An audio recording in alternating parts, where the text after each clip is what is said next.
Dr. Alex, in one platform, you liken Abia as being a state, in a state of emergency.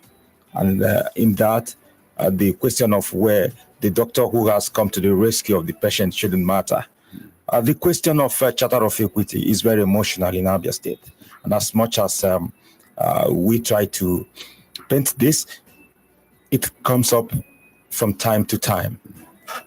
How do you feel that this has been an issue even among your contenders, among your opponents everywhere in terms of campaigns? Okay, thank you very much. I'm happy you asked this question.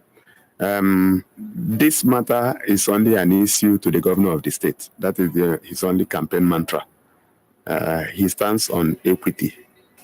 Some of us stand on performance. So if you did not perform, then you cannot lay claim to equity. And I had also said that he who must come to equity must come with clean hands. And when I talk about clean hands, it's about how you have performed. Now let me go back to history. Sometimes when people talk about the Abia Charter of Equity, they don't even understand it. I know that a lot of people may not have seen the document. I've read that document. And I can stand here and tell you that document is moribund.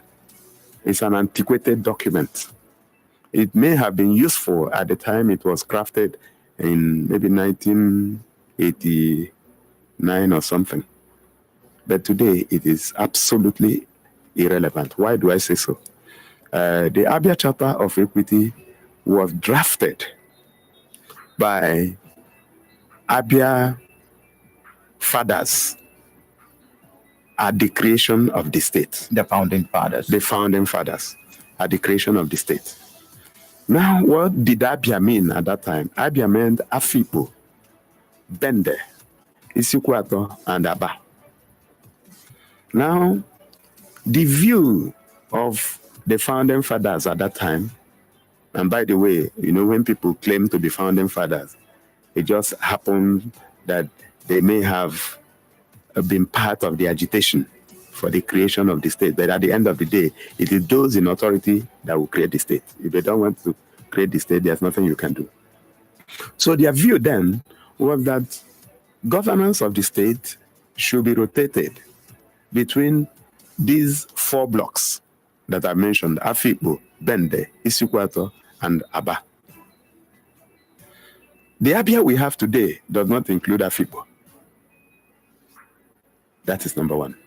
Number two, that document also negated itself by saying in one of the clauses towards the end that for this document to be effective and for it to be implemented, that it must be passed by the Abia State House of Assembly as a document, as a legal document. As we speak, nobody has brought that document to Abia State House of Assembly, not to talk of passing it as a law. Now, drilling deeper, if actually we are going by that document, then the person that refers to himself as the father of equity in Abia didn't have any business being a governor of the state or presenting himself as a governor of the state, because he is from Old Bende. Okay, so after Afipo, let's assume that Oboneonu took the turn of Afipo, assuming that that argument needs to hold any water. Then Ojo Okalo took the turn of Old Bende. Then it should be Aba.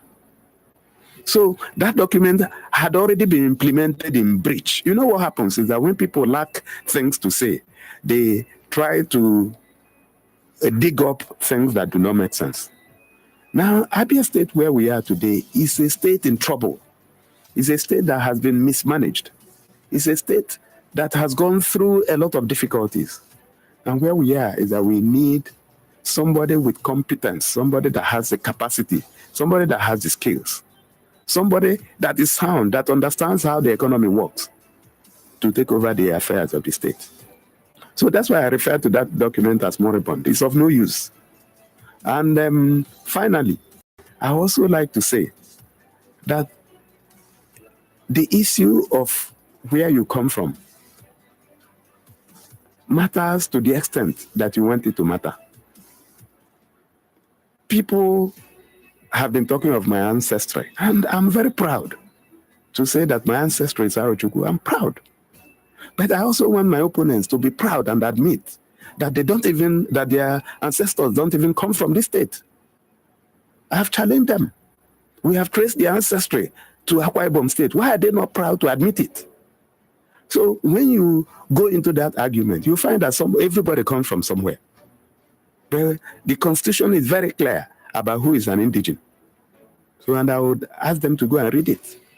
All right, let's move on before we go straight to the phone line.